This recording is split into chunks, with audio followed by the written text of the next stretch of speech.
O segredo sombrio dos mosteiros, tortura divina e o massacre de 40.000 almas. Dudos 147, gritos ecoam pelos corredores de pedra da abadia de Cluny. Irmão Thomas, arrasta mais um herege para as câmaras de purificação. Mas acredite, isso é apenas o começo. O que estou prestes a revelar vai abalar tudo o que você pensava sobre o cristianismo medieval. Esqueça o fanatismo religioso isolado. Estamos falando de tortura teológica sistemática que faria a Inquisição espanhola parecer brincadeira de criança. Ao final deste vídeo, você entenderá por que a Igreja Católica tentou enterrar esses registros por mais de 700 anos e por que historiadores modernos ainda se recusam a discutir o que realmente acontecia por trás das paredes dos mosteiros. Prepare-se para descobrir.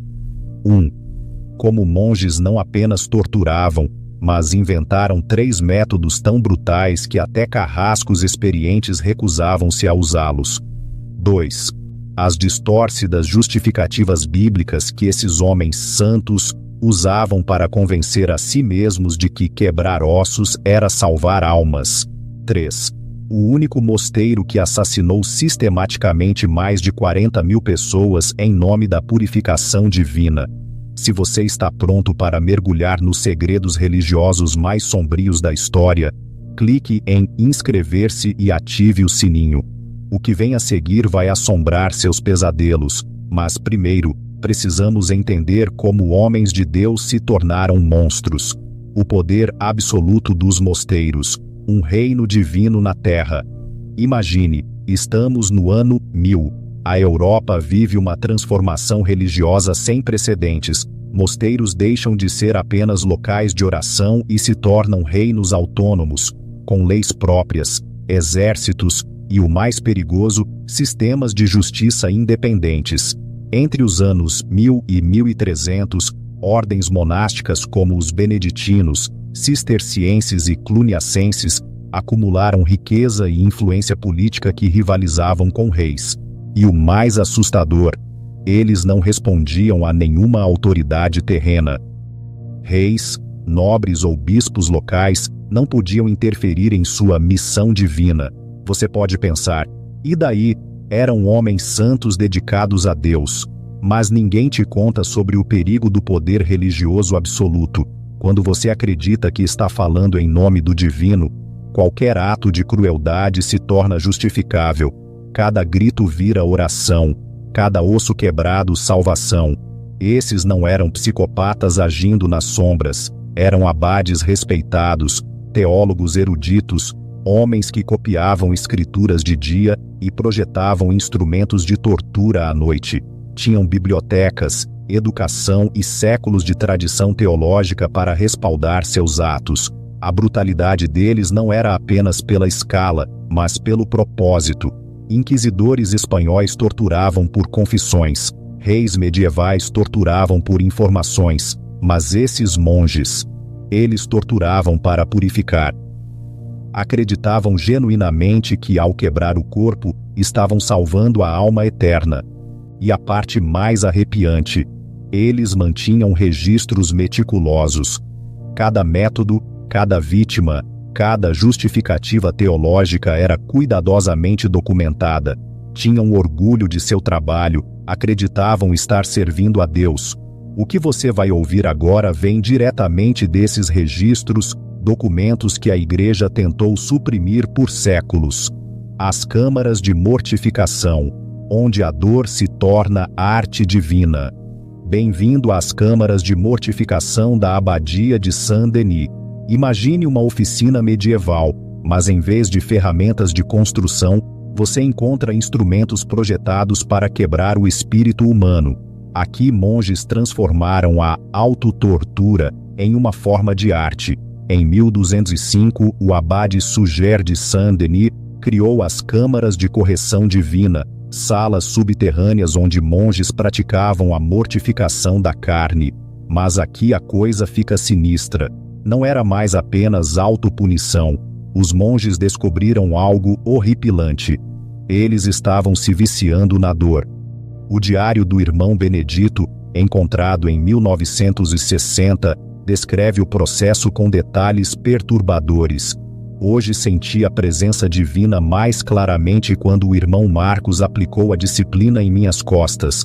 A dor limpou minha alma dos desejos terrenos. Entendo agora por que Nosso Senhor sofreu tão lindamente. A disciplina mencionada por Benedito não era apenas flagelação. Os monges de Saint-Denis inventaram 3 técnicas que vão te revirar o estômago. 1. A coroa da contrição.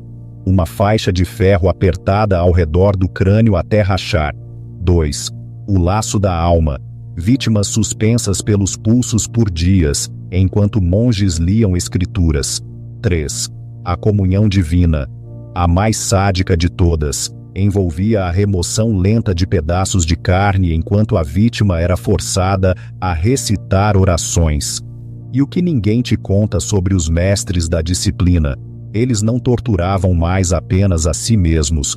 Por volta de 1220, essas câmaras passaram a ser usadas em penitentes teimosos, camponeses que não pagavam dízimos, mulheres acusadas de bruxaria, qualquer um que questionasse a autoridade da igreja.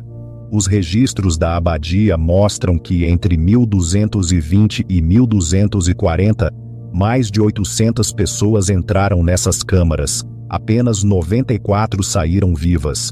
Você pode pensar que foi um caso isolado, mas evidências arqueológicas sugerem que câmaras semelhantes existiam em pelo menos 37 mosteiros na França e Alemanha. Os monges compartilhavam técnicas, aprimoravam métodos, tratando o sofrimento humano como uma ciência sagrada. As anotações posteriores do irmão Marcos revelam o horror real. A arte da purificação foi aperfeiçoada. Nenhuma alma resiste à correção divina quando aplicada corretamente. Até o herege mais endurecido chora por misericórdia divina no 3º dia. Mas a autotortura era apenas um treino para o que viria a seguir. Esses monges estavam prestes a criar uma justificativa teológica que desencadearia 2 séculos de terror religioso.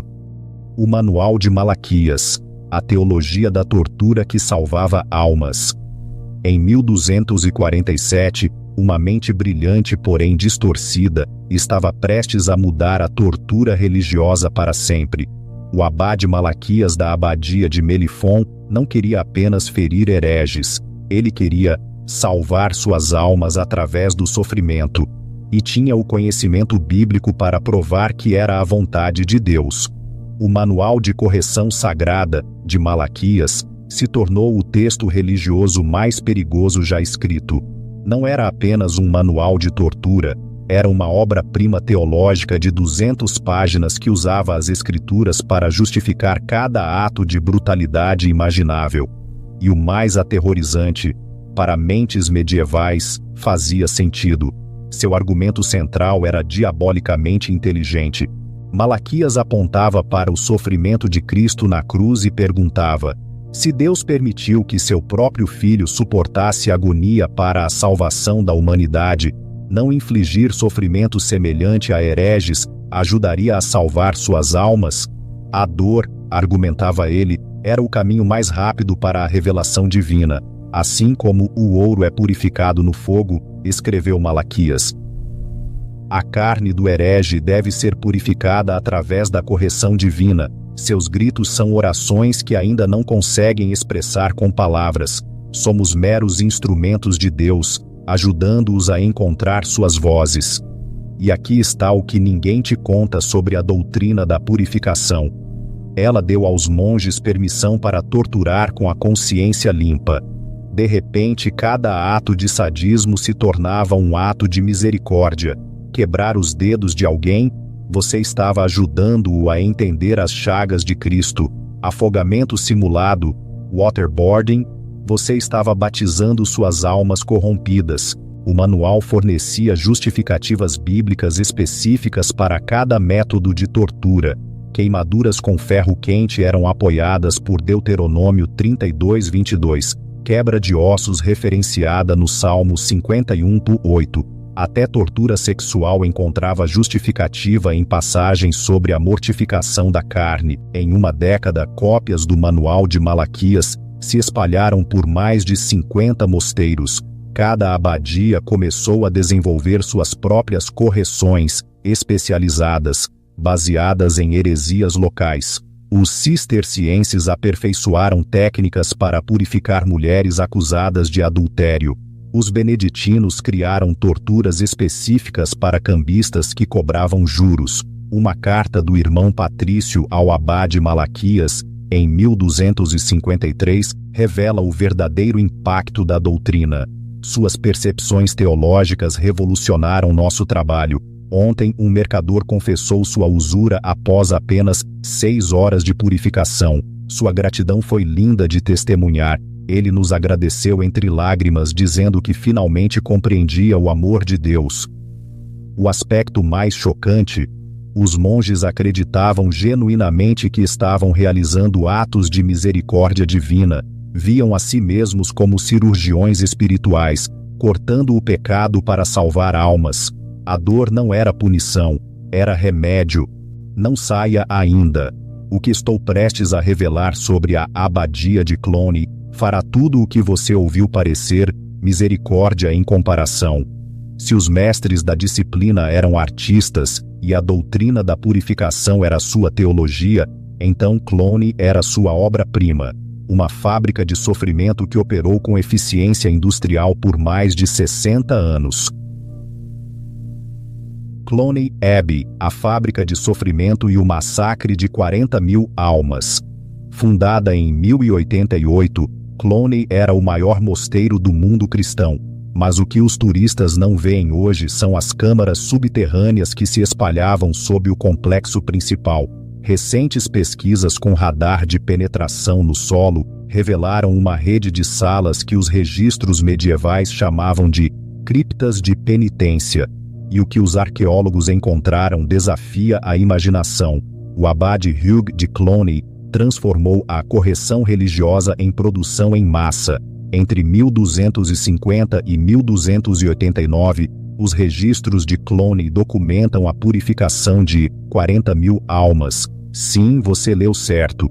40.000 seres humanos entraram naquelas câmaras. E com base em testemunhos de sobreviventes, menos de 3.000 emergiram vivos. Os relatos de sobreviventes da investigação secreta do Papa Nicolau, em 1289, pintam um quadro de horror sistemático. Irmão Francisco, um monge que eventualmente fugiu da abadia, testemunhou: processávamos hereges como grãos em um moinho. Cada câmara era especializada em correções específicas. A câmara 1 quebrava o espírito através do isolamento. A câmara 2 purificava através da dor. A câmara 3 preparava as almas para o céu. O que diferenciava Cluny não era apenas a escala, mas a organização. Os monges criaram uma linha de montagem de sofrimento. Novos penitentes eram primeiro diagnosticados por teólogos que determinavam seus pecados específicos.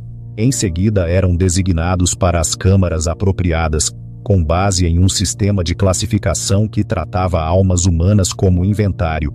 A investigação papal descobriu registros mostrando a capacidade de processamento de Cluny. Em dias de pico, o mosteiro podia realizar até 200 purificações simultâneas.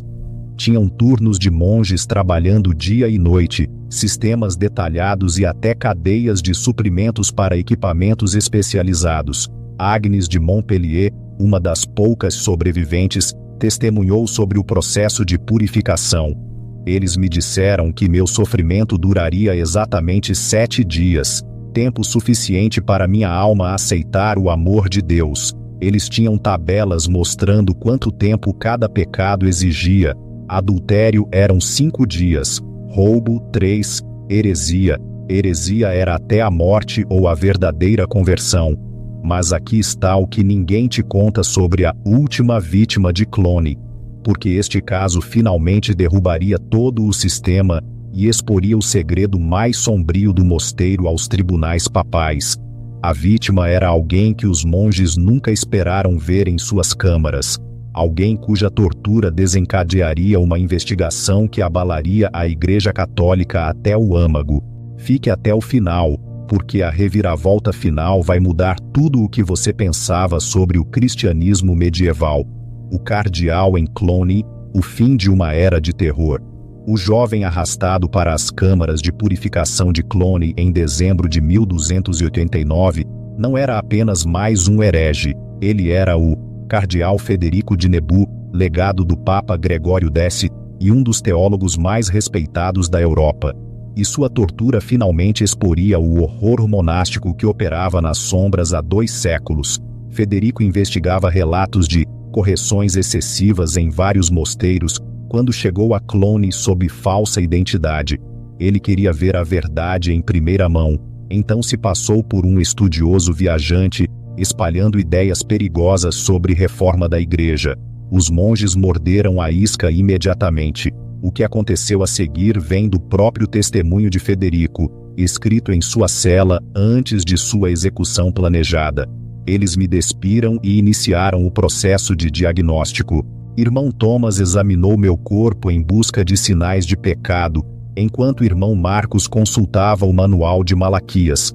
Determinaram que eu precisava de purificação completa. 7 dias de correção para pensamentos heréticos, seguidos pela comunhão divina para preparar minha alma para o céu.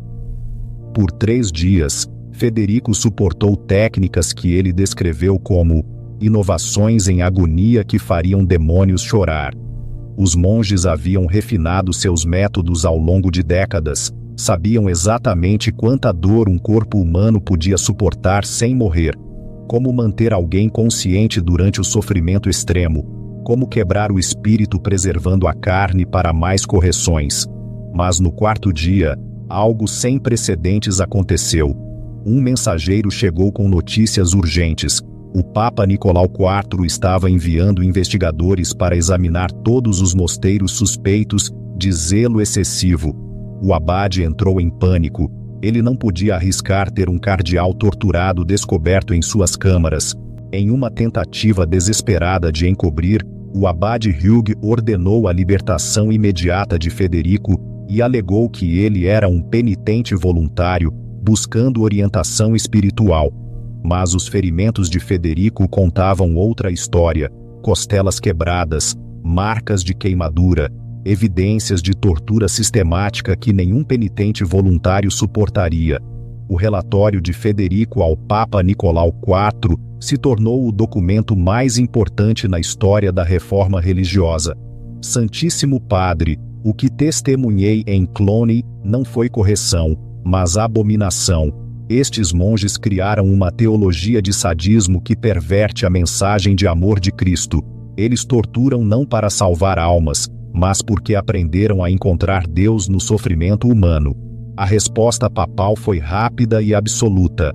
A bula Deus Inimicus Correctionis, Deus inimigo da correção, emitida em 1291, ordenou investigações imediatas de todos os mosteiros que praticavam correção aprimorada. Em 6 meses, 847 monges foram presos, julgados e executados por crimes contra Deus e a humanidade. Mas aqui está a revelação mais chocante. A Igreja não apenas puniu os perpetradores. Ela destruiu sistematicamente as evidências. Manuais de tortura foram queimados, registros das câmaras foram apagados, até mesmo evidências arquitetônicas foram demolidas. O objetivo não era justiça, era apagamento. A ironia é profunda. O mesmo sadismo que os monges justificavam através das escrituras acabou contradizendo a mensagem central do cristianismo. Ao tentar salvar almas através da tortura, eles se condenaram. 200 anos de terror monástico terminaram não por pressão externa, mas porque um homem corajoso estava disposto a experimentar o inferno para expô-lo. O que descobrimos hoje não é apenas história medieval. É um aviso atemporal sobre o que acontece quando a autoridade religiosa opera sem prestação de contas. Os monges de Cluny, Saint-Denis e dezenas de outros mosteiros não eram monstros no sentido clássico. Eram homens educados, devotos, que acreditavam genuinamente que sua brutalidade servia a um propósito maior. Soa familiar? Os padrões que vemos nos escândalos de abuso religioso de hoje ecoam esses horrores medievais. Métodos diferentes, a mesma mentalidade, a crença de que a autoridade divina justifica qualquer ação, por mais cruel que seja. A lição mais arrepiante das câmaras de purificação não é sobre o cristianismo medieval, é sobre a natureza humana. Quando nos convencemos de que nossa causa é sagrada, quando acreditamos que estamos servindo algo maior que a própria humanidade, nos tornamos capazes de crueldade inimaginável. A coragem de Federico de Nebu não apenas salvou vidas, ela estabeleceu um princípio que ainda nos protege hoje. Nenhuma autoridade religiosa, por mais sagrada que seja, opera acima da decência humana básica. Então, minha pergunta para você é: em nosso mundo moderno, em quais instituições confiamos tanto que esquecemos de questionar seus métodos? O que você faria se descobrisse abuso sistemático escondido por trás de muros sagrados? Deixe suas opiniões nos comentários abaixo. E se você é fascinado pelos horrores ocultos da história, certifique-se de estar inscrito, porque na próxima semana estarei expondo as câmaras de tortura secretas, sob o próprio Vaticano. E acredite, essa história fará as revelações de hoje parecerem brandas. Qual encobrimento histórico devemos investigar a seguir? Deixe-me saber quais segredos sombrios você quer que eu desvende. E nos vemos no próximo vídeo.